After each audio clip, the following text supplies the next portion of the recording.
Le Gotha mondial de la politique, de l'économie et des finances s'est réuni pendant quelques jours à Dakhla pour le 3e forum de Crans-Montana consacré à l'Afrique. Son thème, vers une nouvelle Afrique du XXIe siècle, stabilité, cohésion et solidarité pour un développement durable.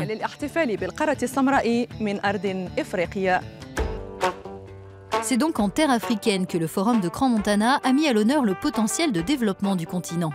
Plus d'1 millier de dirigeants d'entreprises, ONG et représentants de gouvernements du monde entier ont participé à cette plateforme d'échange. Nous sommes venus ici pour mener une grande réflexion sur l'Afrique du XXIe siècle, le potentiel considérable de la coopération Sud-Sud. Il est notamment question cette année de sécurité alimentaire, d'agriculture durable, autant de domaines dans lesquels le Maroc a su structurer de véritables filières d'excellence, qu'il a mis au service du développement de ces territoires et qu'il offre en partage dans une vision renouvelée de la coopération internationale basée sur le respect mutuel et les échanges d'égal à égal. L'essor de l'Afrique, que des personnalités diverses sont venues appeler de leurs vœux, passe notamment par une plus grande coopération régionale. Et il y a beaucoup à faire en la matière, d'après le président du Sénat nigérian. 11% du commerce en Afrique se fait entre pays africains. Ce n'est pas assez. Notre objectif, c'est de faire passer ces échanges à un niveau beaucoup plus élevé. C'est vraiment là-dessus que je me concentre et c'est le message que je veux transmettre. La plupart des entreprises reviendraient sur le continent et verraient comment nous pourrions faire plus de commerce au sein de l'Afrique plutôt qu'avec l'Europe ou l'Amérique. Le développement nécessite également une nouvelle agriculture. La ministre marocaine de l'Environnement tient à souligner l'ampleur des défis à relever.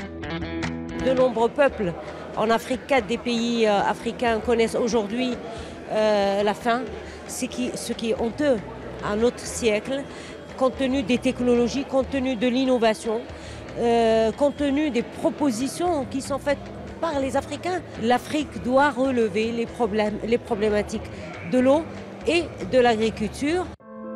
Le forum a aussi évoqué le sort d'une partie des femmes africaines. Mieux les intégrer dans les sociétés peut avoir un impact sur le progrès économique et social.